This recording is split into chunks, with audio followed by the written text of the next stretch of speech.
Assalamualaikum warahmatullahi wabarakatuh. Bapak, Ibu, saudara-saudara sebangsa setanah air,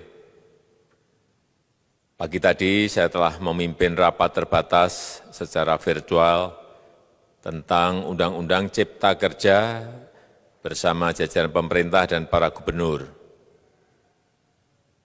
Dalam undang-undang tersebut terdapat 11 klaster yang secara umum bertujuan untuk melakukan reformasi struktural dan mempercepat transformasi ekonomi.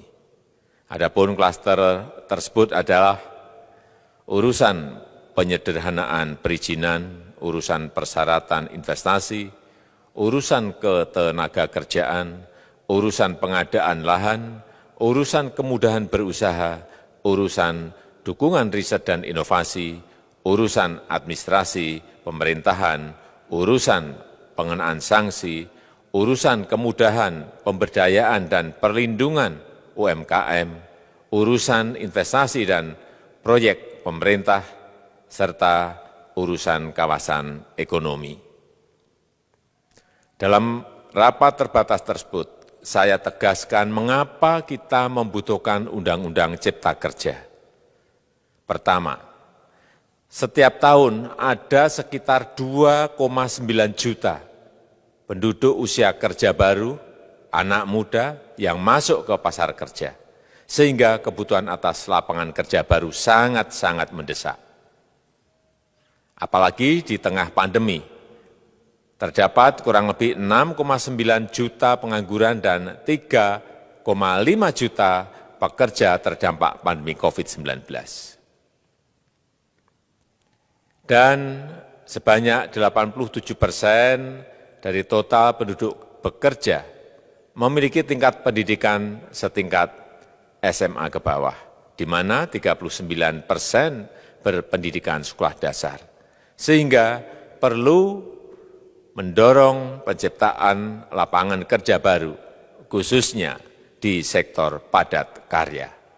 Jadi, Undang-Undang Cipta Kerja bertujuan untuk menyediakan lapangan kerja sebanyak-banyaknya bagi para pencari kerja serta para pengangguran. Kedua, dengan Undang-Undang Cipta Kerja akan memudahkan masyarakat, khususnya usaha mikro kecil, untuk membuka usaha baru. Regulasi yang tumpang tindih dan prosedur yang rumit dipangkas. Perizinan usaha untuk usaha mikro kecil, UMK, tidak diperlukan lagi. Hanya pendaftaran saja. Sangat simpel. Pembentukan PT atau perseroan terbatas juga dipermudah. Tidak ada lagi pembatasan modal minimum. Pembentukan koperasi juga dipermudah. Jumlahnya hanya 9 orang saja. Koperasi sudah bisa dibentuk. Kita harapkan akan semakin banyak koperasi-koperasi di tanah air. UMK, usaha mikro kecil yang bergerak di sektor makanan dan minuman. Sertifikasi halalnya dibiayai pemerintah, artinya gratis. Izin kapal nelayan penangkap ikan misalnya, hanya ke unit kerja Kementerian KKP saja. Kalau sebelumnya harus mengajukan ke Kementerian KKP, Kementerian Perhubungan, dan instansi-instansi yang lain. Sekarang ini cukup dari unit di Kementerian KKP saja.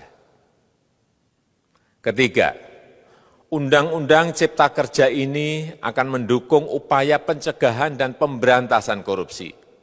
Ini jelas karena dengan menyederhanakan, dengan memotong, dengan mengintegrasikan ke dalam sistem perizinan secara elektronik, maka pungutan liar, pungli dapat dihilangkan. Namun, saya melihat adanya unjuk rasa penolakan Undang-Undang Cipta Kerja yang pada dasarnya dilatar belakangi oleh disinformasi mengenai substansi dari undang-undang ini dan hoax di media sosial. Saya ambil contoh, ada informasi yang menyebut tentang penghapusan UMP, upah minimum provinsi, UMK, upah minimum kota kabupaten, UMSP, upah minimum sektoral provinsi. Hal ini tidak benar, karena faktanya upah minimum regional, UMR, tetap ada. Ada juga yang menyebutkan bahwa upah minimum dihitung per jam. Ini juga tidak benar. Tidak ada perubahan dengan sistem yang sekarang. Upah bisa dihitung berdasarkan waktu dan berdasarkan hasil. Kemudian adanya kabar yang menyebutkan bahwa semua cuti sakit, cuti kawinan, cuti khitanan, cuti baptis, cuti kematian, cuti melahirkan, dihapuskan. Dan tidak ada kompensasinya. Saya tegaskan juga ini tidak benar. Hak cuti tetap ada dan dijamin. Kemudian apakah perusahaan bisa mem-PHK kapanpun secara sepihak? Ini juga tidak benar. Yang benar, perusahaan tidak bisa mem-PHK secara sepihak. Kemudian juga pertanyaan mengenai benarkah jaminan sosial dan kesejahteraan lainnya hilang. Yang benar, jaminan sosial tetap ada. Yang juga sering diberitakan tidak benar adalah mengenai dihapusnya AMDAL, analisis mengenai dampak lingkungan. Itu juga tidak benar. AMDAL tetap ada. Bagi industri besar harus studi AMDAL yang ketat. Tetapi bagi UMKM lebih ditekankan pada pendampingan dan pengawasan. Ada juga berita mengenai Undang-Undang Cipta Kerja ini mendorong komersialisasi pendidikan. Ini juga tidak benar. Karena yang diatur hanyalah pendidikan formal di kawasan ekonomi khusus, di KEK. Sedangkan perizinan pendidikan tidak diatur di dalam Undang-Undang Cipta Kerja ini. Apalagi perizinan untuk pendidikan di pondok pesantren.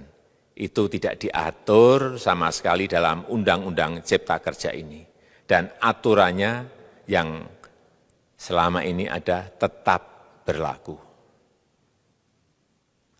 Kemudian diberitakan bahwa keberadaan bank tanah. Bank tanah ini diperlukan untuk menjamin kepentingan umum, kepentingan sosial, kepentingan pembangunan nasional, pemerataan ekonomi, dan konsolidasi lahan serta reforma agraria. Ini sangat penting untuk menjamin akses masyarakat terhadap kepemilikan tanah, kepemilikan lahan. Dan kita selama ini tidak memiliki bank tanah. Saya tegaskan juga bahwa Undang-Undang Cipta Kerja ini tidak melakukan resentralisasi kewenangan dari pemerintah daerah ke pemerintah pusat. Tidak ada.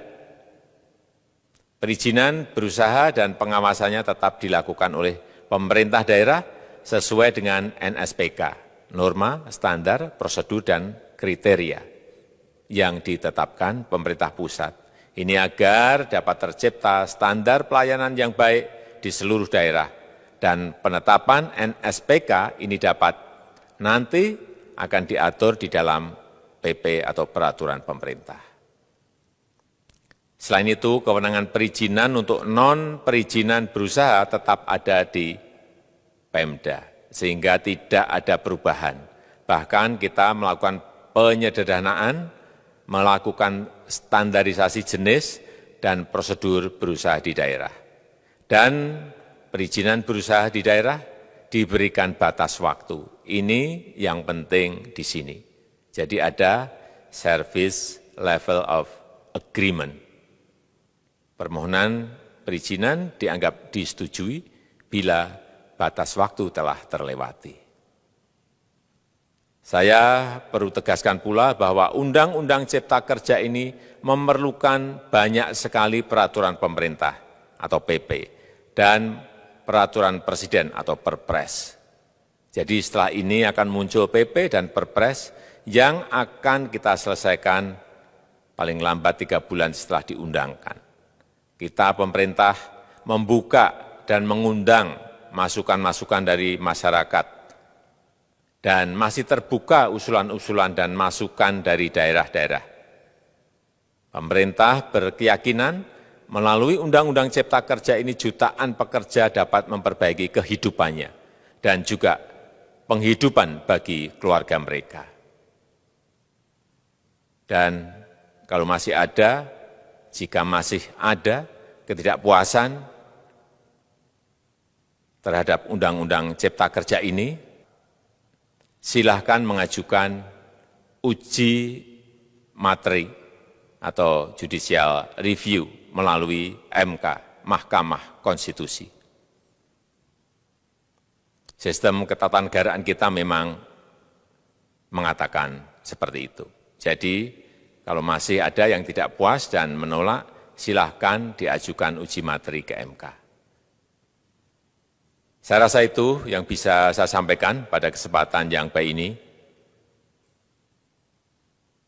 Terima kasih. Wassalamualaikum warahmatullahi wabarakatuh.